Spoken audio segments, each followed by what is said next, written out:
All right. Hey buds, Socialism Done Left here. So we're going to be reviewing and debunking a video by John Doyle about transgender bathroom policies.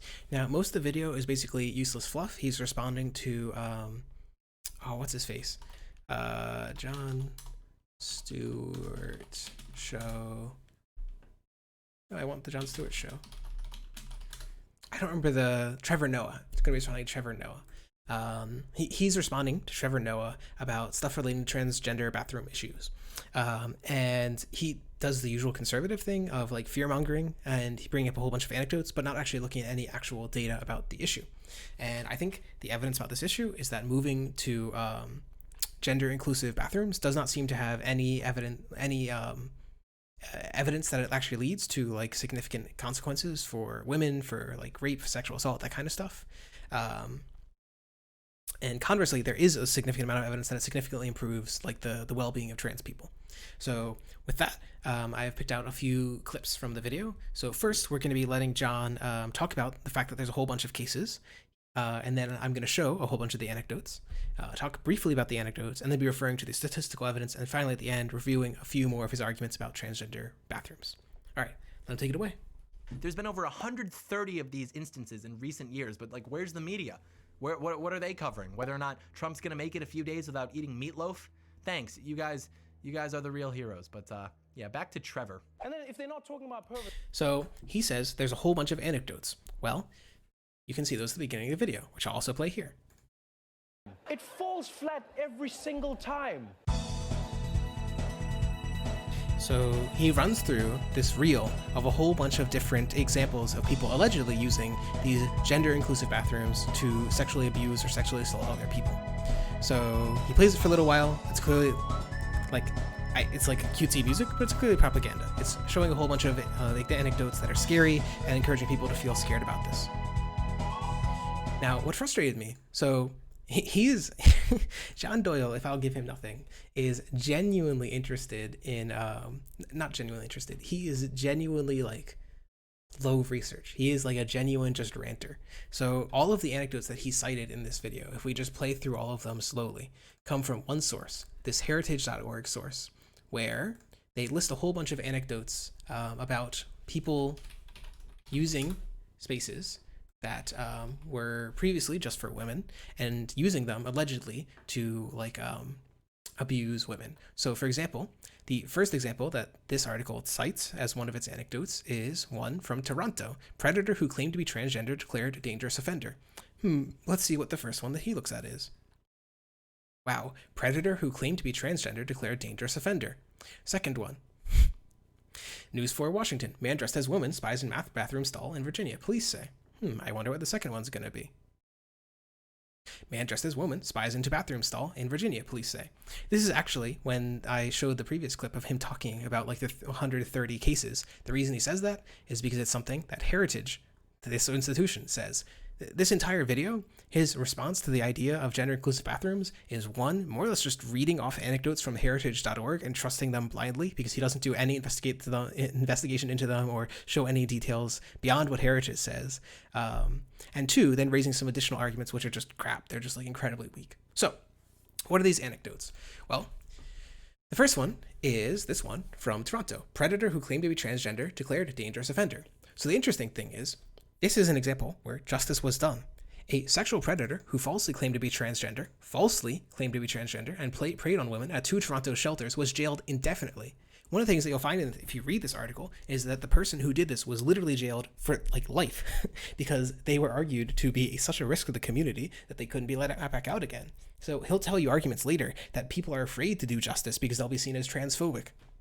Okay, were they afraid to do justice in this case? No. God, no. The first example that he cites is an example of justice being done. The other examples are basically a hodgepodge of some of them, which seem to be close to like genuine issues. Some of them seem to be examples where there wasn't actually a gender-inclusive bathroom issue.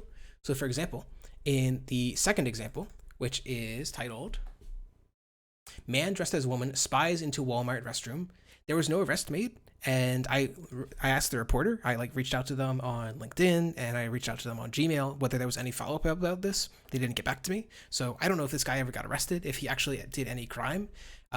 It basically, in this instance, someone was alleged. Let me read this story. The 53-year-old victim, who went to a Walmart, told police that a man entered the restroom at the store around 10:30 p.m., stood in front of the stall, and tried to use a mirror to see into the stall that she was using. When the victim confronted the man, he immediately fled the store.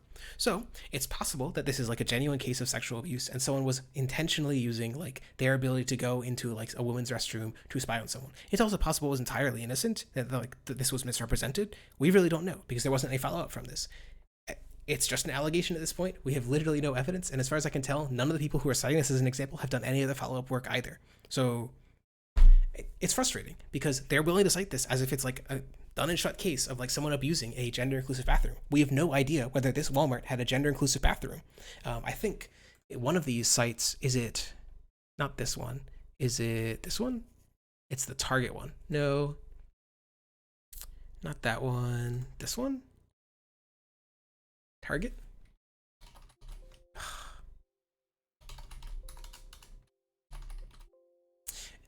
I swear to God. It's hard to remember all these.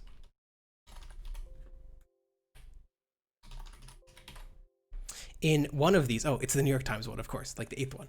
In one of these, transgender woman is charged with voyeurism at Target in Idaho. So it was a trans person, and it was someone who was using the gender bathroom for the gender that they identify with. So they have correctly identified like a trans person used the bathroom of the correct sex and then did voyeurism. Now the question is, were they uniquely able to do this because of, like, say, new legislation about the issues? So there's kind of two related issues that conservatives will fearmonger about in this issue. One is just letting men, since they think that trans women are men, into women's spaces. They think that's just inherently dangerous. And two is they'll fearmonger about unisex or gender neutral bathrooms. So in this case, it was a trans person. So we could possibly take the conclusion from this that, hey, there is a genuine risk that a trans person could do voyeurism in a women's bathroom. Whether they would have done that without the law, we don't really know. But in this particular instance, the Target that they were talking about, Target usually has unisex changing rooms and like fitting rooms. This one, while a majority of Target locations have unisex fitting rooms, the Ammon store where this occurred does not. This occurred in a like single gender bathroom. It wasn't a unisex bathroom. So what can we take from this? Well, basically the only thing that we know from this anecdote is that a trans person used a women's bathroom, not a unisex bathroom, to do voyeurism. Would this have occurred without the law? We really don't know. So this is what's so frustrating about this. It is, one, a lot of these anecdotes are just crap. A lot of these anecdotes don't directly prove what they want to say. They're fear-mongering about stuff that hasn't actually been proven. And I think that's part of the point. It's to make you afraid without actually backing it up. So what's the actual data on this? So there was a study in Massachusetts. You can read it here. I'll post a link in chat, even though I can't actually read chat. Oh, I'll of course post this VOD on YouTube. It looks like that's chat fixed. Interesting. So you can read this study. It's called Gender Identity Non-Discrimination Laws and Public Accommodations. And then it goes on by Hassenbusch, Flores, and Herman, 2018. And this was, I want to say, published pretty close before Massachusetts did a statewide gender inclusive bathroom law. And it was like one of the one of the evidentiary issues that was cited about this issue. Let me cat out.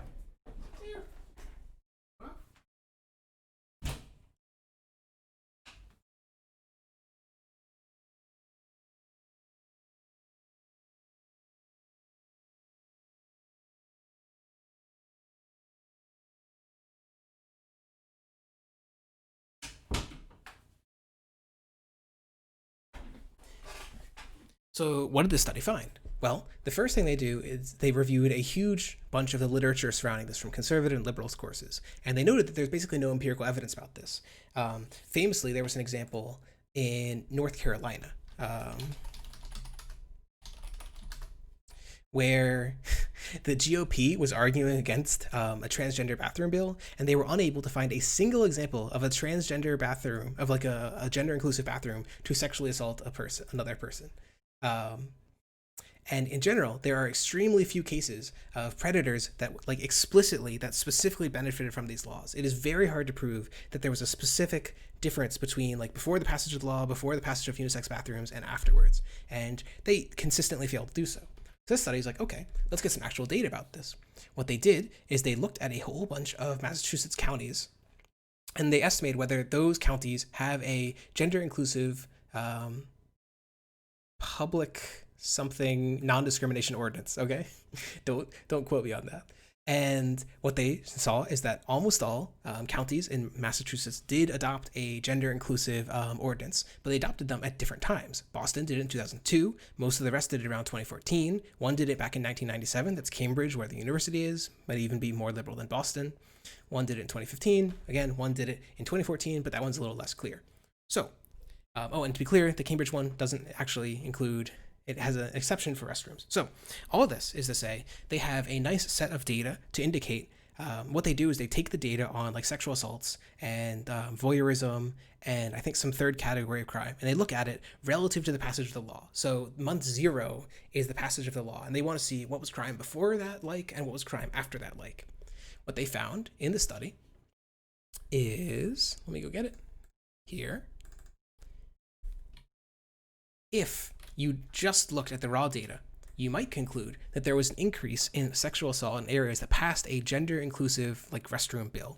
So for roughly about 2 years before passage of the law, there was a slight decrease in sexual assault, voyeurism. Let's see what the specific ones were. This one doesn't have it.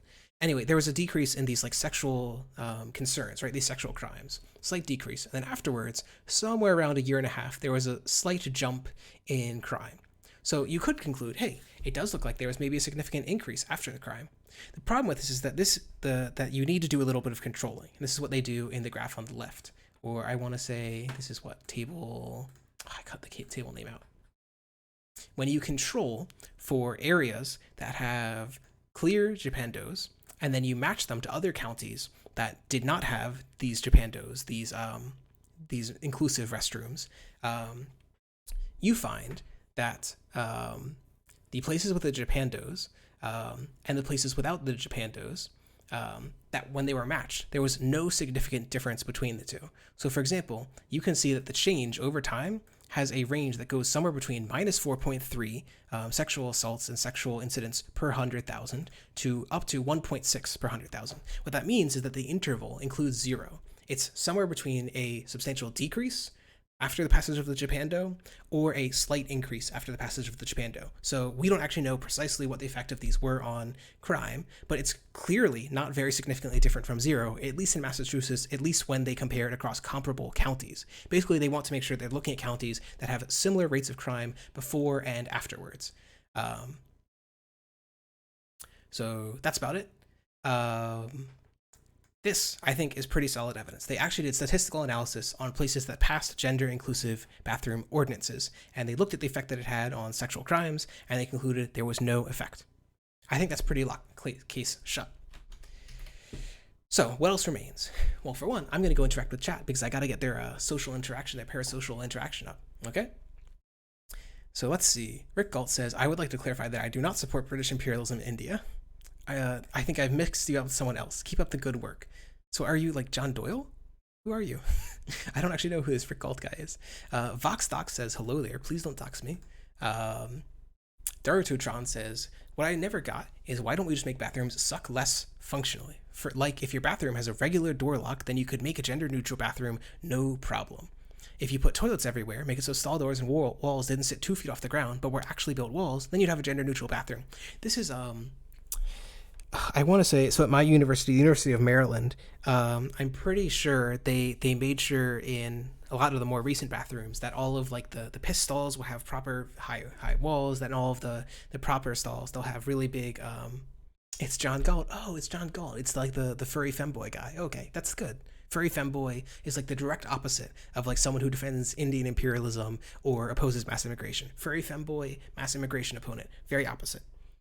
Basically, my point is that like University of Maryland, some places have already done this, and it bothers me that why don't they do that? Why don't they just put like a full-size wall? Does it really cost you that much more just to put in a full-size wall? The only argument I could possibly see is, you know how when you lock a restroom from the inside, maybe there's some way that a restroom could get accidentally locked and it'd be hard for the janitor to unlock it unless they could slide under the door.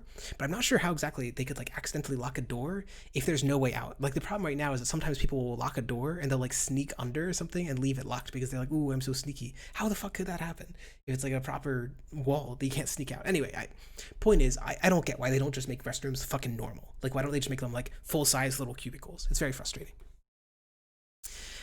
Final chat interaction. One Bad Apple says, did you know that Vosh can debunk videos even better than you, and he doesn't even watch the videos before debunking them? I only watch the John Doyle ones before debunking them because they're really long, they're really rambly, and they say almost nothing of value. So I have to sort through the shit to find the gold, the like bigoted gold, and then I can show it to you. I can show it's like bigoted jewel gleaming. Ooh, Darutotron has an answer. Okay, I will get that in a moment. So let me cover a little bit more of the statistics about this one. So why is it that we are so focused on bathrooms? So something I think is very interesting. This is data from 538, which uses very similar data to RAIN. And I think this one's a little bit easier to read, so I'll focus on this one. This found that between, I want to say it's 1997 and like 2013, something along those lines, just 19.5% of sexual assaults reported to the police were committed by a stranger.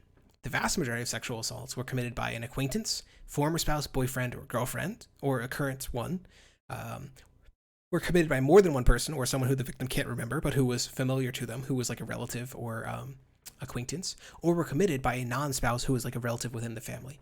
The enormous preponderance of sexual abuse and sexual assault in the United States is done by people who are familiar with the person. Similarly, when we look at where people actually face sexual assault, the vast majority of people who are facing sexual assault are doing so while they were sleeping or performing an activity at home. They were traveling to or from school or work, or traveling to shop or perform errands. So they were sexually assaulted, say, on like public transit or in like a vehicle of some kind. 12% of them were working, 7% were attending school, and 5% were doing something unknown. So from this, it seems pretty clear to me that very little sexual assault is going on in bathrooms. We could probably say that doing an unknown or other activity is within this category. We could maybe include school and working, but most of the time when you're in school or you're working, you're not in the bathroom. It's possible that bathrooms are like a substantial source of sexual assault, but even if we added all three of these categories up, 12 plus 7 plus 5, that's around 25%. At the maximum, if we assume all of these are bathrooms, right, we only get around to 25% of sexual assaults occurring in the bathroom. And it's clearly not what the actual statistics are. Back in the Japando article, let me go get it real quick. Back in the Japando article, they demonstrated that the overall rate you're talking about of these sexual assaults is somewhere between like 1 and 5 per 100,000 per year. These things are extremely rare. Like, basically, if you took like 20,000 people, one of them could have possibly faced, say, like a voyeurism incident, sexual assault incident, or rape. So, I forget if this one includes rape or if it's just like voyeurism and other issues that were specific to this issue. I should probably look it up in the study before I cite it too much. Darutatron says you can use a little hook to turn the knob that goes under the stall, or you could just have an access key that opens the door from the outside. Oh, you've been a janitor and you have a tool for solving that problem. Oh, that's really cool. Say gender identity inclusive public accommodation or non-discrimination ordinance instead of Japando. I'm going to say Japando. It's a lot shorter. Oh my god, just because Japando sounds like a slur that I'm going to say to someone who's fresh off the boat from Italy doesn't mean that it is in fact a slur against those who disproportionately eat spaghetti and join the mob, okay? I've got nothing against people of Italian heritage, even though they are disproportionately likely to run criminal rings that destroy the livelihoods of common working people in the United States of America. Nothing against them. Nothing bad. They're fine people. It sounds like a food. Anyway, the point is, like, these things are relatively rare. This is not to downplay the significance of sexual assault.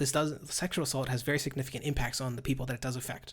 The point is more just that the impact of these laws that we're talking about, even if these laws did extremely badly, even if they substantially increase the rate of like sexual assault, right? You're not talking about a very substantial increase in crime. So if you want to get into a utilitarian analysis, you'd have to indicate, oh, what is the impact of these laws on, say, like the trans population? And when we get into it, well, what do we find but two things? One, trans people themselves are substantially more likely to face sexual assault.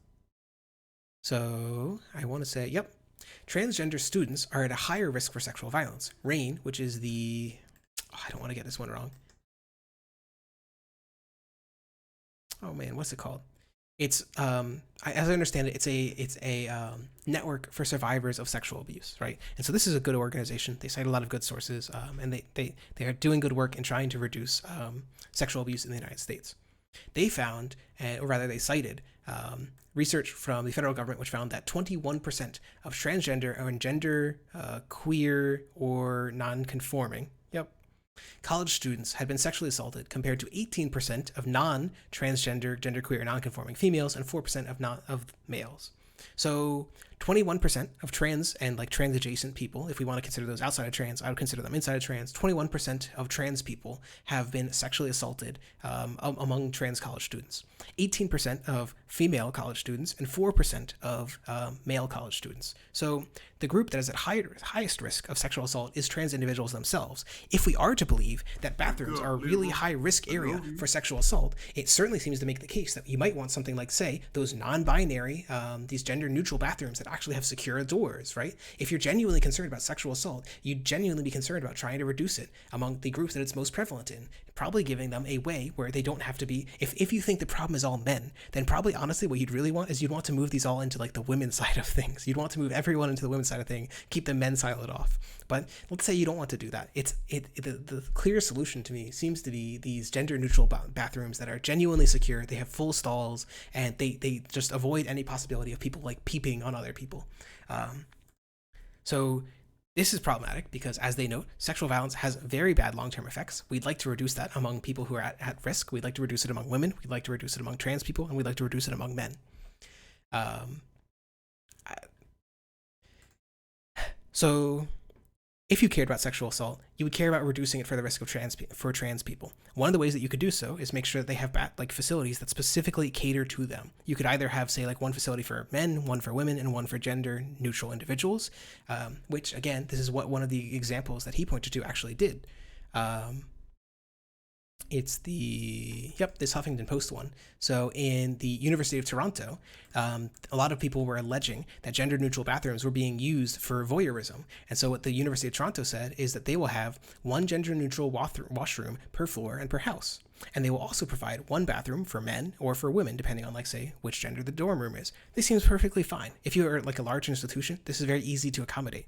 The other accommodation, again, is just to go the other direction, have it all be unisex, and have properly secured washrooms. So it's very frustrating to me because these seem like very simple architectural solutions that would substantially increase like if you genuinely think this is a serious problem for women, genuinely think this is a serious problem for trans people, you would be arguing for architectural improvements, not trying to silo the trans like women off with the men that are sexually assaulting them. If you think men are the cause, which they very clearly do, that's what they say in like the heritage thing, that's what they say in the John Doyle thing. So anyway, last thing that I'll say, that statistics, before we like getting into his specific arguments, is just noting that bathroom policies. I love you. Thank you. I appreciate all the follows. I love you all. Dwight K. Schrute says, "Fuck transgenders. They don't deserve rights. They deserve jail, just like homosexuals." It's pretty poor trolling. Let's see. I added the permitted term "fuck transgenders" and homosexuals. I don't know if I should have done that. How do I get rid of the How do I get rid of that guy?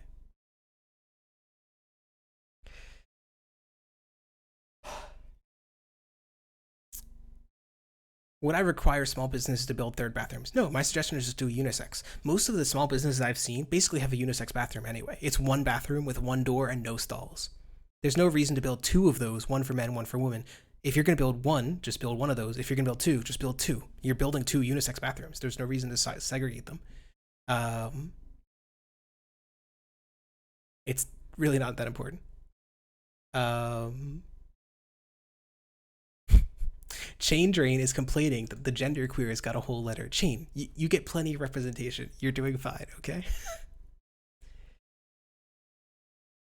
Ooh, that's how I do it. /ban Dwight.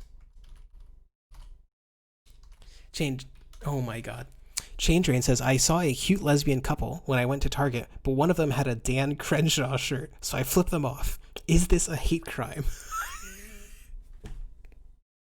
I'm going to choose not to respond to this because Chain is just a disgusting garbage human. I don't think anyone should ever talk to Chain Drain. I love you, Chain. The final study I wanted to cite before we just get into some of the less empirical arguments is this one. transgender adults' access to college bathrooms and housing and their relationship to suicidality. What they found is,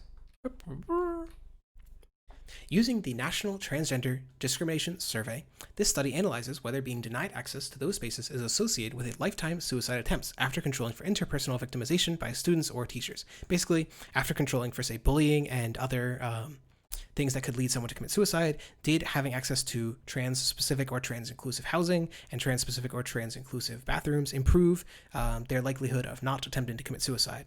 Findings from sequential logistic regression, which is a fine method to do for something which is a binary variable like suicide attempts, indicate that denial of access to either space had a significant relationship to suicidality, even after controlling for these other issues. So I want to say, this is just the manuscript, but it's the same as the published article. Is the table at the bottom?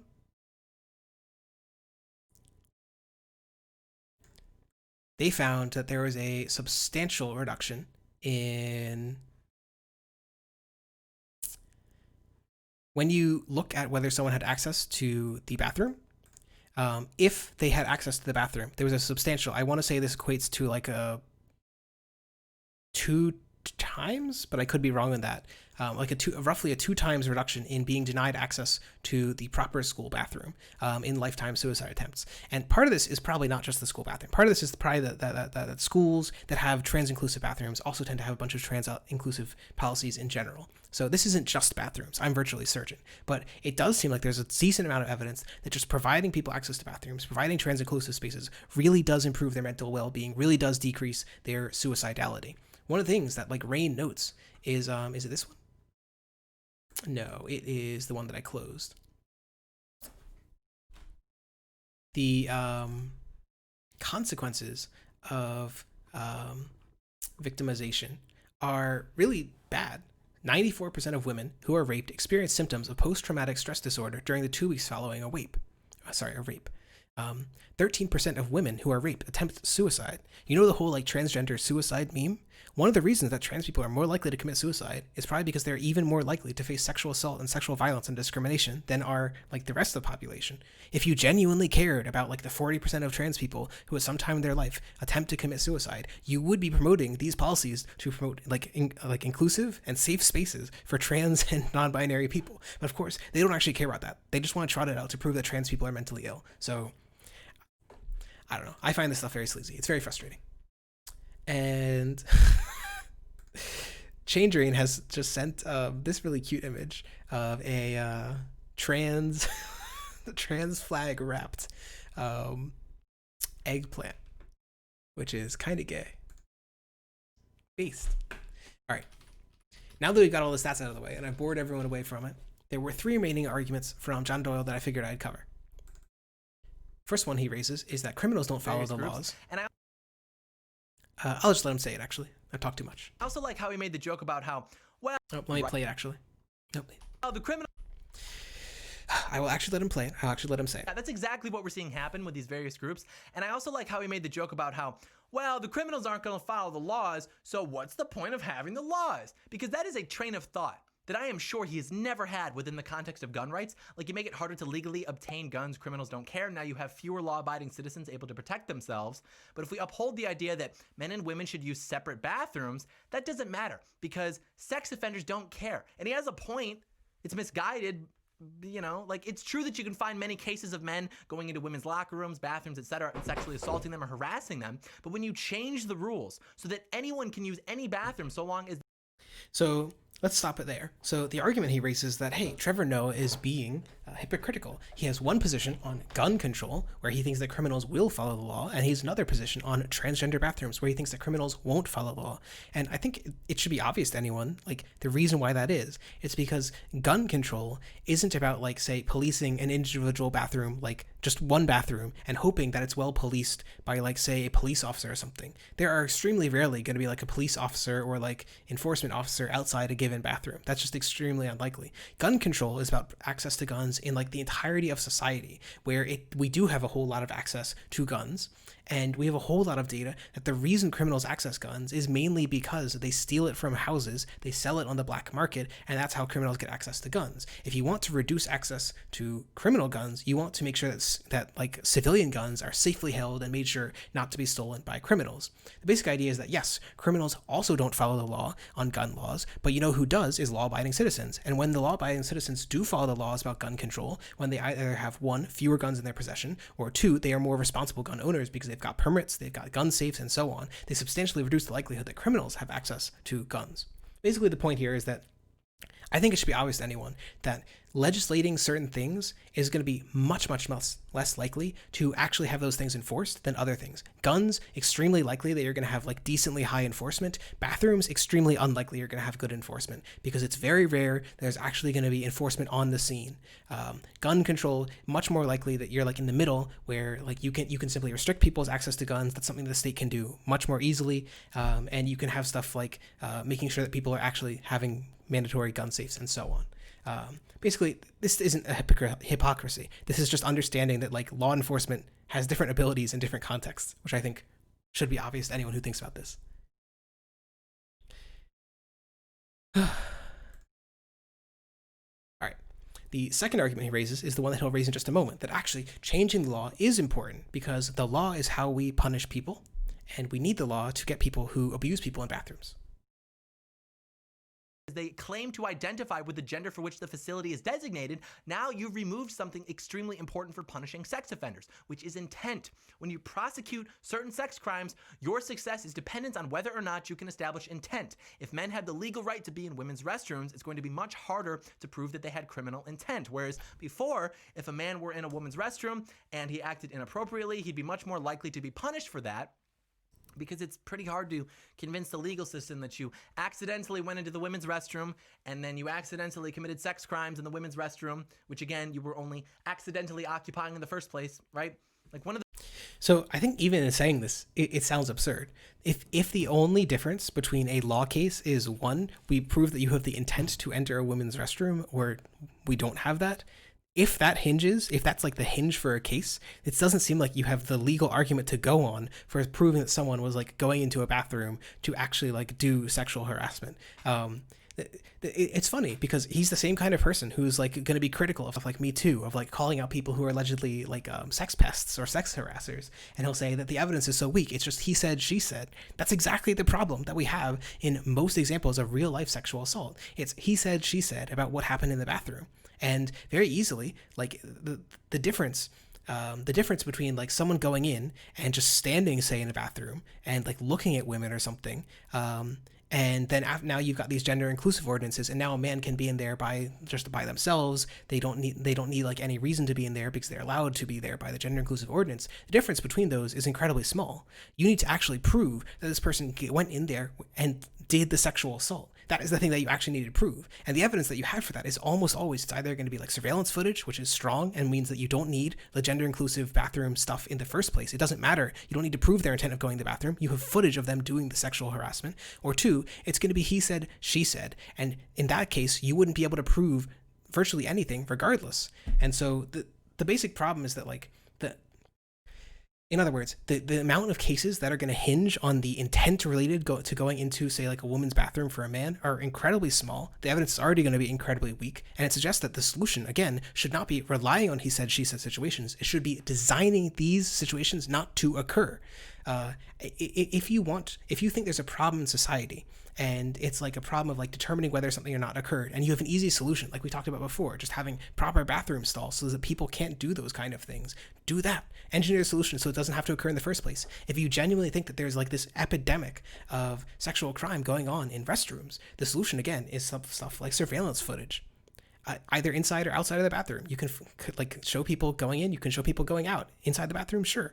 Like to me, these all just seem like these are solutions that you just need architecture solutions to. Either have unisex bathrooms or have like surveillance footage if you genuinely think there's an epidemic going on. But it's hilarious that he thinks that the testimony you went into a bathroom is going to be the winning evidence in a case to prove sexual harassment.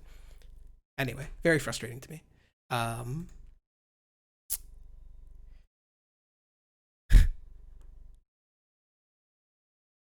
John will also argue that expanding the rights of trans people to go to public restrooms, but he won't apply this to letting people own guns without a license. Sure, true. I do think, again, if the argument is about inconsistency, you do have to apply it backwards for him as well. He thinks that we should be so concerned about sexual assault, this to be clear, he's not the kind of guy who's very worried about sexual assault. He's like a social conservative who wants women back in he wants them back in like making the babies. He's like explicitly like an identity-based conservative. He's like more or less a fascist. Very, very much verging on it. In the previous video I reviewed of him, he literally said that identity issues are upstream of literally everything else, of economic issues. So very hard to conclude he's not a fascist. Very hard to like not see the sexism in like a lot of the stuff he says. Anyway, the point is that he will apply this logic like, oh, hey, there's this minor concern about like trans people entering bathrooms. And that's why we should have this total and complete shutdown on transgender inclusive bathrooms. But on guns, even though they're literally killing as many people as they're like the eighth leading cause of death, they're like enormous. He has no such compunction about worrying about like, hey, we should have a total and complete shutdown on guns because they're causing a huge amount of crime that we can prove and that we have like a clear, concrete solution to. So the inconsistency argument only works if you yourself are consistent. Anyway, the last argument that he raised is that the police won't do anything because they're going to be afraid of being labeled as transphobic. What about now? What about the fear of being labeled a transphobe? What about the fear of being accused of discrimination? Now women are going to have to think to themselves, well, was he transgender? Was it just an accident? Because we've abolished gender for some reason. And as a result, women and children will be more vulnerable. Oh, well, but that never happens. It actually happens quite often. I mean, I put a few articles, for example, at the beginning of the video, but you've got guys going into women's shelters and sexually assaulting deaf women and domestic violence victims after preying on other women as young as 5. You've got guys going. So the argument that he raises here is, hey, the police won't touch these people because they will be afraid of being labeled a transphobe. This is that first article that I showed you. The predator who claimed to be transgender declared dangerous offender. This is the article that at the very beginning of the video, I showed that this guy was literally jailed for life because the prosecution and the police argued that he was such a threat to the community that he can't control his sexual impulses and should be locked away for life.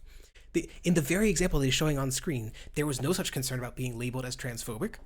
They locked him up. If this is a realistic concern, he should be able to show that, hey, police have been like unable to do something because they were afraid of being labeled as transphobic. It just doesn't seem to occur. Even the anecdote he cites seems to show that it doesn't seem to occur. The evidence that we looked at before, the Japando evidence, right? There is no evidence that there was an increase in sexual assault and sexual crime. So this idea that like people are just afraid of reporting to the police is simply absurd. I don't know, it's a very common conservative talking point that like, oh, if we become inclusive, right, the police will be afraid of doing something because they're going to be labeled racist. They're going to be afraid because they're going to be labeled transphobic. Meanwhile, in reality, the police are an incredibly right-leaning institution. They're like 20 to 30 points more right-leaning than the rest of the United States. The idea that they're going to be really afraid of being labeled a transphobe is just absurd. We've seen like it's only I think 538 has an article which shows that only like 1 in 20 examples of police brutality even lead to like any form of like investigation, and then like or maybe that's the percent that lead to like any formal trial. Like police in general are extremely, and like prosecutors and so on, are extremely held above like these concerns of like, were you acting in the right way? We have like right now an extremely pro-police system. So if this is your big concern, I think you've got it on dead wrong. This is the same guy who thinks that BLM is just whining about police violence, but also, apparently the police is so afraid of stepping on eggshells that they're not gonna like lock up someone who claimed to be transgender. I don't know. I find this stuff very, very frustrating. Because he's just got no evidence. He's just talking from feelings. Anyway, that's really all I had to say. I think this video was probably a little better than the previous one. I tried to cut it down to a few more specific arguments because I don't want it to go on for too long. Maybe I should just do the Vosh thing and just watch it all the way through and just respond to it. Maybe that would seem more authentic. I should probably also do less looking at I should probably do less looking at statistics because that's boring and nobody wants that. But I find it really important. I think it's important to educate people, right? I think it's important that right, that like trans people are extremely at risk of sexual abuse. That's a significant problem. If you're worried about sexual abuse of women, you should be even more worried about sexual abuse of trans people. You should want to be promoting like institutions and environments where neither of these people face sexual abuse. You should know that providing these inclusive environments also substantially improves their mental health. You should know that providing these inclusive environments does not significantly increase voyeurism. It does not significantly increase sexual crime in general. You should know, right, all of these facts. You should, if you're going to be a policy analyst like John, if you're going to have political opinions, these are opinions that are important to forming your belief. So anyway, I would love to have a debate with John Doyle. I would love to hold him to account for some of these things to see if he actually has evidence for what he says. In part because I'm interested in it. I'm interested in learning more, as always, but also because I think that it's very frustrating that people can have a very large platform. They can say things that either aren't true or that they don't have evidence for. The evidence that he's citing in this video is he's more or less just reading from a heritage institution article for 20 minutes. This is a worthless video. It's just text to speech with John Doyle getting mad about like the transgenders, reading from an article. He is, again, just doing the Tim Pool thing, just reading off an article. It's frustrating that he's such a large platform. So many people are being talked to like this. So many people are being informed by these facts with no additional investigation. He didn't look into any of these examples. The example he cited while talking about, oh no, transphobia is going to prevent the justice system from working, is an example where the justice system worked and locked a guy away for life. Anyway, I'd love to debate him. I always love to debate anyone. Well, that's really all I have to say about it. All right, me